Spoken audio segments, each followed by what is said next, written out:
श्री स्वामी समर्थ. श्रावण महिना म्हणजे भक्तीचा, श्रद्धेचा आणि सण उत्सवांचा महिना. आणि याच पवित्र श्रावण महिन्यात येतो एक अत्यंत महत्वाचा सण म्हणजेच नागपंचमी.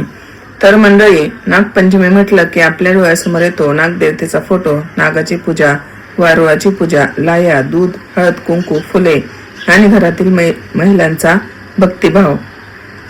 नागपंचमी फक्त नागाची पूजा करण्याचा दिवस नाही.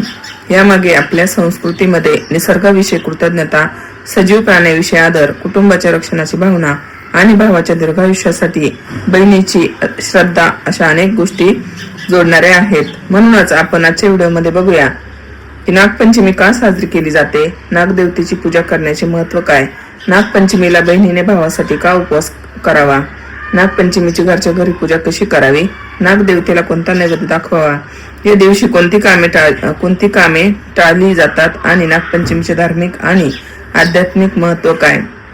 तर मंडळी, आता सर्वप्रथम आपण बघूया की भावाचा उपवास का पकडतात. तर बघा, हा नागपंचमीच्या परंपरेतील एक अतिशय भावनिक भाग आहे. काही महाराष्ट्रातील परंपरांमध्ये नागपंचमीचा उपवास भावाच्या दीर्घायुष्य आणि संरक्षणासाठी बहिणीशी जोडला जातो. सत्तेश्वर आणि सत्तेश्वरीची एक लोकपारंपरिक कथा आहे यामागे का बाबा की नागपंचमीचा उपवास हा का पकडला जातो. तर त्या कथेनुसार असा आहे, सत्तेश्वराचा मृत्यू नागपंचमीच्या आदल्या दिवशी झाला. आपल्या भावाच्या दुःखामुळे सत्तेश्वरीने अन्न ग्रहण केले नाही. तिच्या भावाविषयीच्या या प्रेमामुळे नागदेव प्रसन्न झाले आणि तिचे दुःख दूर झाले अशी श्रद्धा आहे. म्हणून काही परंपरांमध्ये बहीण भावाच्या दीर्घायुष्यासाठी आणि त्याच्या सुख समृद्धीसाठी हा उपवास करते. आता काही प्रत्येक प्रांतामध्ये हा उपवास वेगवेगळ्या पद्धतीने करतात. काही प्रांतांमध्ये, काही गावांमध्ये हा उपवास नागपंचमीच्या आदल्या दिवशी धरला जातो आणि नागपंचमीच्या दिवशी नागोबाची पूजा करून हा उपवास संध्याकाळी किंवा दुपारी सोडला जातो. आता आमच्या भागामध्ये कशी पद्धत आहे की त्याच दिवशी उपवास धरला जातो आणि संध्याकाळी नागदेवतेचं पूजन वगैरे करून नैवेद्य वगैरे दाखवून हा उपवास सोडला जातो. तर अशी ही प्रत्येकाची वेगवेगळी प्रथा असू शकते. तुमच्या भागात जशी प्रथा आहे त्याप्रमाणे तुम्ही हे पूजन करू शकता. तर मंडळी, यामध्ये दिवसभर उपवास करायचा असतो आणि संध्याकाळी हा उपवास नागदेवतेचं दर्शन घेऊन हा उपवास सोडायचा असतो आणि आपल्या भावाच्या आरोग्यासाठी, सुख समृद्धीसाठी, त्याच्या आयुष्यात भरभराटीसाठी नागदेवताकडे प्रार्थना करायची असते की माझ्या भावाला उदंड आयुष्य लाभू दे आणि त्याच्यावर कोणतेही संकट येऊ देऊ नकोस, असं म्हणून नागदेवतेला प्रार्थना करायची असते. तर हा झाला त्याच्या मागचा एक भाग की नागदेवताची पूजा किंवा भावासाठी उपवास का पकडावा. तर आता पुढच्या भागामध्ये आपण बघूया की नागपंचमी म्हणजे काय. तर बघा, नागपंचमी हा श्रावण महिन्यातील शुक्ल पक्षाच्या पंचमीला साजरा केला जाणारा पारंपरिक सण आहे. महाराष्ट्रात या सणाला विशेष महत्व आहे. नाग म्हणजे केवळ एक सर्प नाही, तर आपल्या धार्मिक परंपरेमध्ये नागदेवतेला दैवी स्वरूप दिले गेले आहे. भगवान महादेवाच्या गळ्यामध्ये नाग विराजमान आहेत. त्यामुळे नागपूजेचा संबंध भगवान शिवाशीही जोडला जातो. तसेच आपल्या शेतीप्रधान संस्कृतीमध्ये सापांचे महत्व मोठे आहे. साप शेतातील उंदीर आणि अनेक कीटकांवर नियंत्रण ठेवतात. त्यामुळे पिकांचे संरक्षण होण्यास त्यांची मदत होते. म्हणूनच नागपंचमी हा निसर्गाशी सुसंवाद साधण्याचा आणि सर्व जीव मात्रांविषयी आदर व्यक्त करण्याचा दिवस म्हणूनही याच्याकडे बघितलं जातं. नागपंचमीला नागांची पूजा का केली जाते.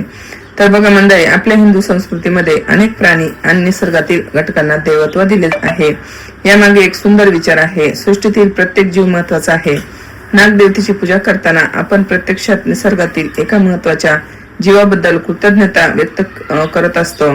नागपंचमीच्या दिवशी नागाची प्रतिमा, मातीची मूर्ती किंवा पाटावर हळद किंवा गंधाने काढली जाते. नागाची आकृती किंवा नागदेवतेचा फोटो याची पूजा करण्याची परंपरा ही आपल्या प्रांतानुसार वेगवेगळी असू शकते.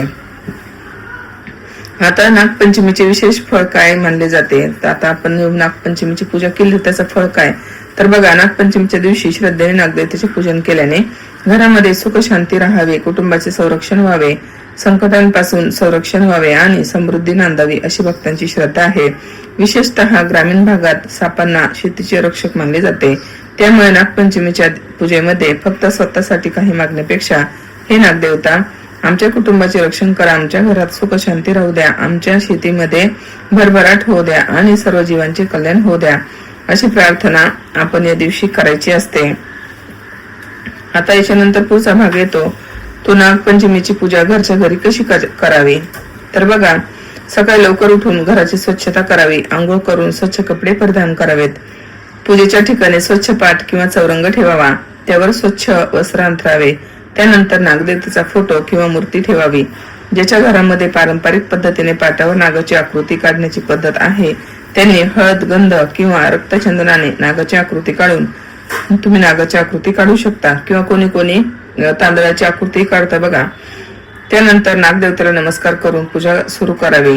आता याच्यामध्ये काही भागांमध्ये अशी पद्धत असते की म्हणजे नर आणि मादी यांची आकृती काढायची, नागोबाची आणि नागिनीची, त्याच्यानंतर त्यांच्या पिल्लांची, अशी 4 किंवा 5 अशा आकृत्या काढल्या जातात. तुमच्या भागामध्ये जशी पद्धत असेल तसं तुम्ही करू शकता.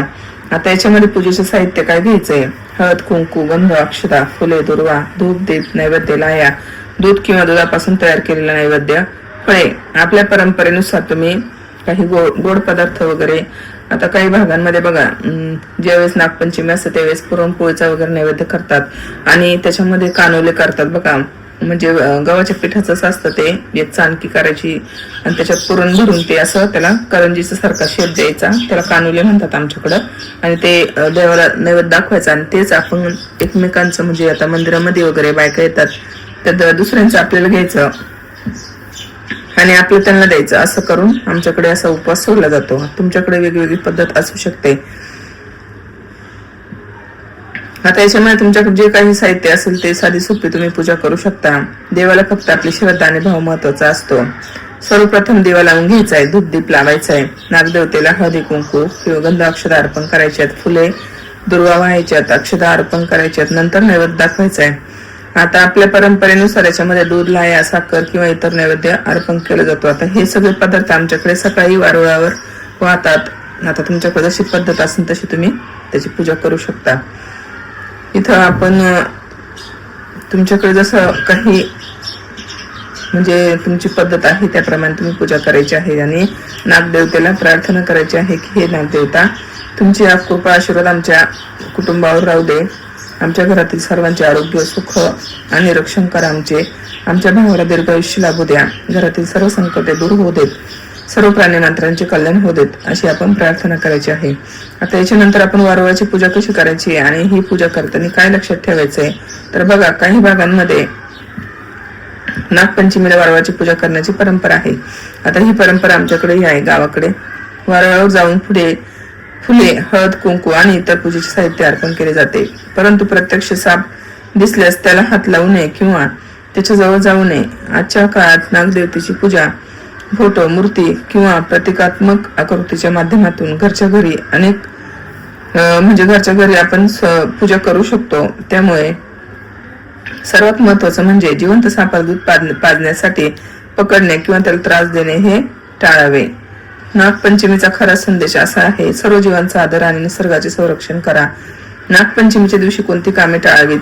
आपल्या हिंदू धर्मातील परंपरेनुसार नागपंचमीच्या दिवशी काही कामे टाळली जातात बघा. काही गावांमध्ये ही प्रथा आजही चालू आहे.